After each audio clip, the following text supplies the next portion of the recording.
Hello everyone, welcome back. कैसे हैं आप लोग? आशा करते हैं आप लोग बहुत अच्छे होंगे। डियर स्टूडेंट्स, आज का हमारा ये लेक्चर अप्लाइड मैथ फर्स्ट की फर्स्ट यूनिट ट्रिग्नोमेट्री अर्थात त्रिकोणमिति का सेकेंड लेक्चर होने वाला है।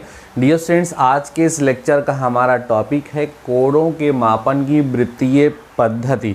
अर्थात आज के इस लेक्चर में आप सभी लोग ये जानेंगे कि कोणों के मापन की ये वृत्तीय पद्धति अर्थात सर्कुलर सिस्टम क्या होता है, इसके माध्यम से कोणों का मापन किस तरीके से किया जाता है, एक रेडियन क्या होता है। साथ ही साथ आज के इसी लेक्चर में एक महत्वपूर्ण प्रमेय भी हम लोग प्रूफ करेंगे जिसका नाम है एक रेडियन एक अचर कोण होता है। 1 radian is a constant angle. So dear students, lecture बेहद इंपॉर्टेंट होने वाला है। ध्यान से लेक्चर को कंप्लीट देखिएगा और नोट्स ज़रूर बनाते हुए चलिएगा। डियर स्टूडेंट्स, ये आपकी जो फर्स्ट यूनिट है इसके बिहाफ पर आज ये सेकेंड लेक्चर है। इसके पहले एक लेक्चर मैं आपको प्रोवाइड करा चुका हूँ। अगर आपने नहीं देखा है तो चैनल पे मैं प्लेलिस्ट भी बना दिया हूँ। साथ ही साथ इस लेक्चर के डिस्क्रिप्शन में मैं उस लेक्चर का लिंक भी दे रहा हूँ, उसको आप सभी लोग ज़रूर देख लीजिएगा। डियर स्टूडेंट्स, आइए आज की इस क्लास को हम स्टार्ट करते हैं। आज हमें जानना है कि कोणों के मापन की वृत्तीय पद्धति क्या होती है। ठीक है, वृत्तीय पद्धति क्या होती है, जिसको हम इंग्लिश में बोलते हैं सर्कुलर सिस्टम। वृत्तीय प्रणाली या पद्धति हम इसको कहते हैं सर्कुलर सिस्टम। ध्यान से सुनते चलिएगा और समझते चलिएगा। आज का ये लेक्चर छोटा होगा लेकिन महत्वपूर्ण होगा, इसलिए ध्यान से आप सभी लोग समझेंगे और नोट करेंगे। जैसा कि प्रीवियस क्लास में हमने आपको बताया था कि कोणों के मापन की 3 पद्धतियां हमें पढ़नी है।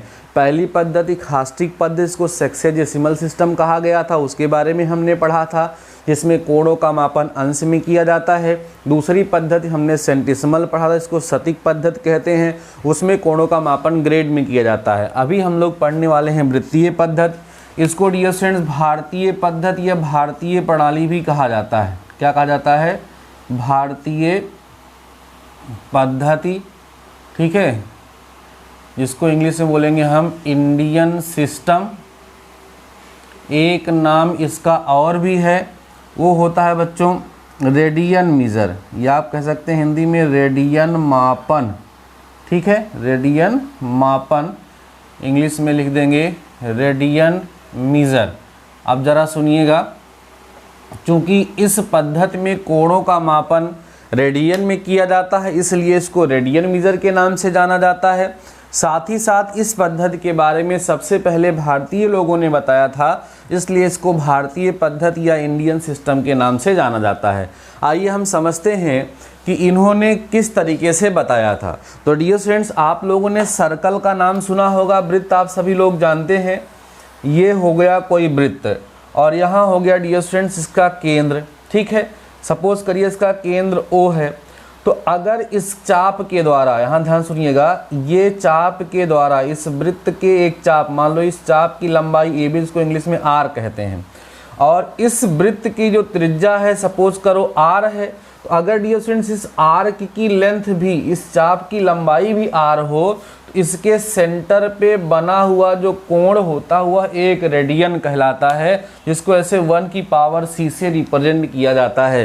तो अगर एक रेडियन को हमें डिफाइन करना हो तो हम कैसे डिफाइन करेंगे? किसी भी वृत्त के केंद्र पर, ध्यान सुनो, लिख लीजिएगा चाहे, किसी भी वृत्त के केंद्र पर उसकी त्रिज्या के बराबर चाप द्वारा, उसकी त्रिज्या के बराबर चाप द्वारा आंतरित कोण एक रेडियन कहलाता है, जिसको ऐसे 1 की पावर C से हम रिप्रेजेंट करते हैं।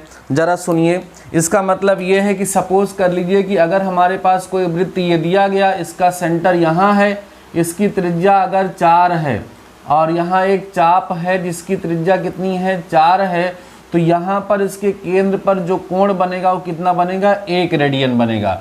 इसी तरीके से कोई और बड़ा वृत्त बना ले और मान लीजिए इसकी त्रिज्या कितनी हो गई? 5, और इस आर्क की लेंथ भी अगर 5 है, तो सेंटर पे कितने रेडियन का एंगल बनेगा? 1 रेडियन का एंगल बनेगा। ये डेफिनीशन है, डेफिनीशन मैंने बोल भी दी है, आप लोग लिख भी लीजिए।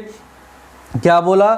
किसी वृत्त के केंद्र पर उसकी त्रिज्या के बराबर चाप द्वारा आंतरित कोण एक रेडियन कहलाता है। Angle subtended by an arc equal to the radius of any circle on its centre is called 1 radian. Clear हो गई बात ना, 1 रेडियन क्या होती है। ठीक है, इतनी बात सबको समझ में आ गई होगी। केवल इंडियन लोगों ने इतना ही बताया था, किसी वृत्त के केंद्र पर उसकी त्रिज्या के बराबर चाप द्वारा आंतरित कोण 1 रेडियन कहलाता है। इसको 1 की पावर c से हम रिप्रेजेंट करते हैं। अब एक छोटी सी थ्योरम है जो हम लोग प्रूव करेंगे। देखो डियर स्टूडेंट्स, हो क्या रहा है, यहाँ देखो जब ये देखो रेडियस 4 थी और आर की लेंथ 4 थी, तब भी सेंटर पे 1 रेडियन का एंगल बना। यहाँ आर्क 5 है, ठीक है, और रेडियस 5 है, तब भी 1 रेडियन का एंगल बन रहा है। ठीक है, इस तरीके से अभी रेडियस को 6 ले लेंगे और आर्क को 6 ले लेंगे, तभी सेंटर पे कितना एंगल बनेगा, 1 रेडियन का ही एंगल बनेगा, एंड सो ऑन।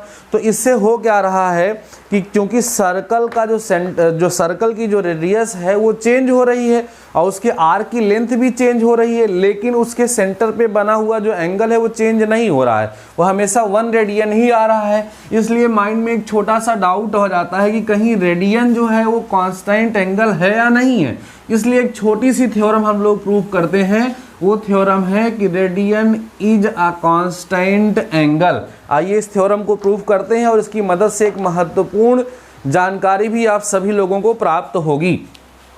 थ्योरम है एक छोटी सी डियर स्टूडेंट्स, स्टेटमेंट मैं लिख रहा हूं, आप लोग नोट करिएगा। थ्योरम है कि एक रेडियन एक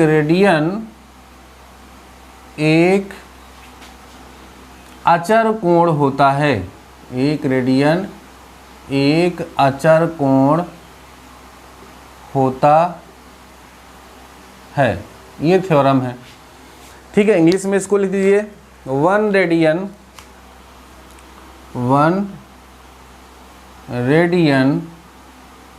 इज अ कांस्टेंट एंगल। ये थ्योरम का स्टेटमेंट है। ठीक है, अब इसको प्रूफ करने के लिए एक छोटी सी थ्योरम आपको पता होनी चाहिए। वो थ्योरम क्या है जरा सुन लो। जैसे डियर स्टूडेंट्स, ये कोई सर्कल है, ये इसका सेंटर है, ठीक है, और 2 अलग अलग आर्क है। मान लो एक आर्क ए बी है और एक और आर्क दी गई है जो आर्क डियर स्टूडेंट्स क्या है, सी डी है।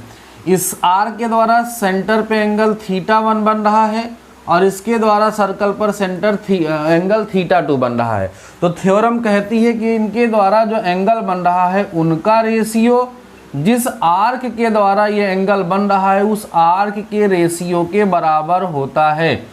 ये थ्योरम है एक जो बहुत पहले आप लोगों ने शायद पढ़ी होगी। अगर नहीं पढ़ी है तब भी आप सभी लोग इसको ध्यान रखेंगे कि अगर किसी सर्कल के सेंटर पर 2 अलग अलग आर्क के द्वारा एंगल बनाया जा रहा है तो उन बनाए गए एंगल्स का जो रेशियो होता है उन आर्क के रेशियो के इक्वल होता है। या आप ऐसे भी कह सकते हो कि आर्क का रेशियो एंगल के रेशियो के इक्वल होता है, बात एक ही होगी। इस थ्योरम का यहाँ पर हम लोग यूज़ करने वाले हैं और इसको इस थ्योरम का यूज़ करके इस थ्योरम को हम प्रूव करने वाले हैं। ज़रा ध्यान से समझिएगा डियर स्टूडेंट्स, जैसा कि आप सभी लोगों को पता है कि जब पूरा सर्कल बना लें तो ये हमारा 1 टर्न हो जाता है। अब अगर हम इसको 4 इक्वल पार्ट में डिवाइड कर दें, ध्यान सभी लोग समझिएगा, इसको 4 बराबर भागों में अगर हम बांट दें तो एक भाग जो हमें मिलेगा इसको 1 राइट एंगल कहते हैं। ठीक है, यह जो एक पार्ट है इसको हम ए बी से दिखा लेते हैं। सपोज कर लेते हैं यहाँ कोई पॉइंट सी है ए सी, और ये भी लेट करते हैं कि सर्कल की रेडियस आर है और ये यहाँ सी ले लीजिए और यह जो आर्क की लेंथ है ये भी आर है। तो आपको पता है कि यहाँ पर जो सेंटर पे एंगल बनेगा वो कितना बनेगा, 1 रेडियन का बनेगा। अब आप सभी लोग देख पा रहे होंगे कि जो फिगर हमने यहाँ बनाया है इस फिगर में 2 एंगल बन रहे हैं। एक तो 1 रेडियन बन रहा है और एक राइट एंगल बन रहा है। जो 1 रेडियन बन रहा है वो इस आर्क AC के द्वारा बन रहा है और जो 1 राइट एंगल बन रहा है वो आर्क AB के द्वारा बन रहा है। तो यही जो यहाँ पर हमने थ्योरम आपको बताई, इसी थ्योरम का हम यूज़ करेंगे। देखिए ध्यान से, फ्रॉम द फिगर, ध्यान समझना, फ्रॉम द फिगर से बाई थ्योरम, जो थ्योरम हम लोगों ने पढ़ा हुआ है उस थ्योरम को यहाँ अप्लाई कर देंगे। तो थ्योरम कहती है कि आर्क, ध्यान समझिए, आप कह सकते हो ये वाला एंगल कौन सा, मान लो ये एंगल θ1 है तो θ1 अपान θ2 इक्वल होगा आर्क AC अपान आर्क AB के। यही तो थ्योरम बताई गई। अब θ1 डियर स्टूडेंट्स यहाँ पर कितना है बोलो, 1 रेडियन है, अपान में θ2 क्या है, 1 राइट एंगल है। क्या है, 1 राइट एंगल है। ध्यान सुनिए, इक्वल टू, अब यहाँ पर ये जो आर्क AC है इसकी वैल्यू कितनी है बच्चों, R है, और जो आर्क AB है वो क्या है, इस सर्कल के सरकमफ्रेंस का 1/4 है। तो सर्कल का सरकमफ्रेंस कितना है, 2 पाई r, अपान में कितना कर दें 4, क्योंकि सर्कल का टोटल सरकमफ्रेंस 2 पाई r होता है, ये इसका 1/4 है, 4 से इसको हमने भाग दे दिया। अब जरा समझो यहाँ से क्या मिलेगा, 1 रेडियन इक्वल होगा, ध्यान समझिए, 2 2 जा 4 हो जाएगा, r से r कट जाएगा, तो ये 2 ऊपर जाएगा तो आ जाएगा 2 अपान में पाई, और 1 राइट एंगल इधर भेज दो, इनटू में क्या लिखा जाएगा, 1 राइट एंगल। ध्यान सुनिए, ये बड़ा महत्वपूर्ण रिजल्ट आपको यहाँ से मिला है, ठीक है, 1 राइट एंगल। अब जरा ध्यान समझिए, यही हमें प्रूफ भी करना था, जो प्रूफ करना था वो रिजल्ट हमें मिल चुका है, ठीक है। देखिए क्या रिजल्ट हमें मिला है, यहाँ से डियर स्टूडेंट्स 1 रेडियन जो आपको मिला है वो कितना मिला है, 2/पाई मिला है, इनटू में 1 राइट एंगल मिला है। ध्यान सुनिए, 1 राइट एंगल यहाँ पर हमें प्राप्त हुआ है। अब ध्यान से ज़रा सुनो, यहाँ पे डियर स्टूडेंट्स ये जो 2 है ये कैसी वैल्यू है, कांस्टेंट वैल्यू है, पाई कैसी वैल्यू है, कांस्टेंट वैल्यू है, और राइट एंगल कैसी वैल्यू है, कांस्टेंट वैल्यू है। इसका मतलब 1 रेडियन जो हमारे पास यहाँ लिखा हुआ है, ये 1 रेडियन किसके बराबर लिखा है बताइए, कांस्टेंट वैल्यू के बराबर लिखा, क्योंकि वहाँ पे सारी की सारी वैल्यूज कांस्टेंट हैं, तो 1 रेडियन कांस्टेंट के बराबर है। हेंस यहाँ से प्रूफ हो गया, hence 1 radian is a constant angle. इससे प्रूफ हो जाता है कि 1 रेडियन हमारा एक कांस्टेंट एंगल होता है। एक इम्पॉर्टेंट थ्योरम है, आप लोगों ने अलग अलग तरीके से पढ़ा भी होगा, तो संभवतः इस थ्योरम को आपने प्रूफ नहीं किया रहा होगा, लेकिन ये थ्योरम महत्वपूर्ण है, इसकी ज़रूरत आगे हमें पड़ेगी, इसीलिए हमने यहाँ पर इसको प्रूफ कराया है। प्रूफ याद हो या ना याद हो, यहाँ पर आप सभी लोगों को एक नोट पॉइंट ध्यान रखना है।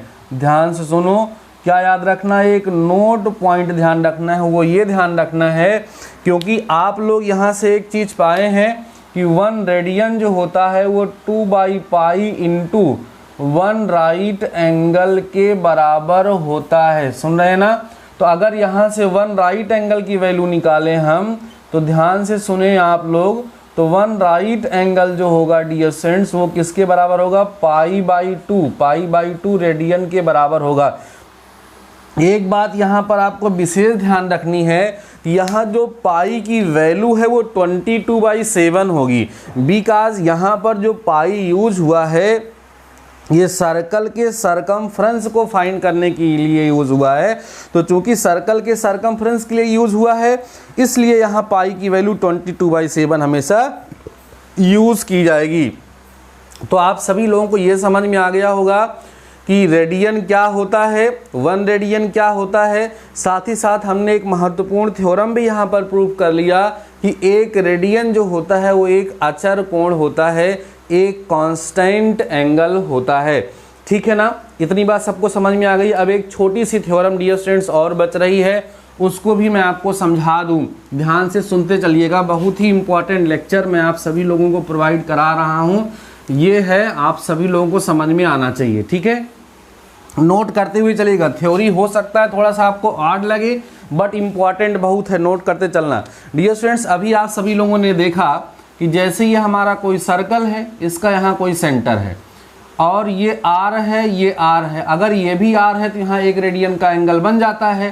कहने का तात्पर्य ये है कि मान लो सेंटर ये है, रेडियस यहाँ 4 है, 4 है, यहाँ भी 4 है, तो 1 रेडियन का एंगल बन जा रहा है।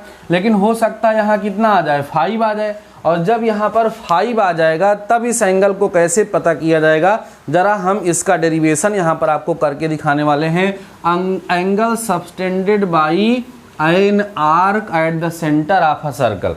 ठीक है, ध्यान सुनिएगा।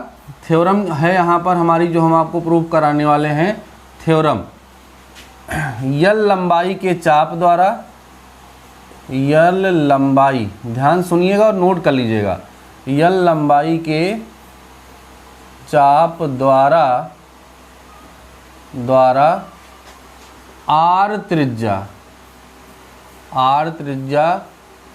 के वृत्त के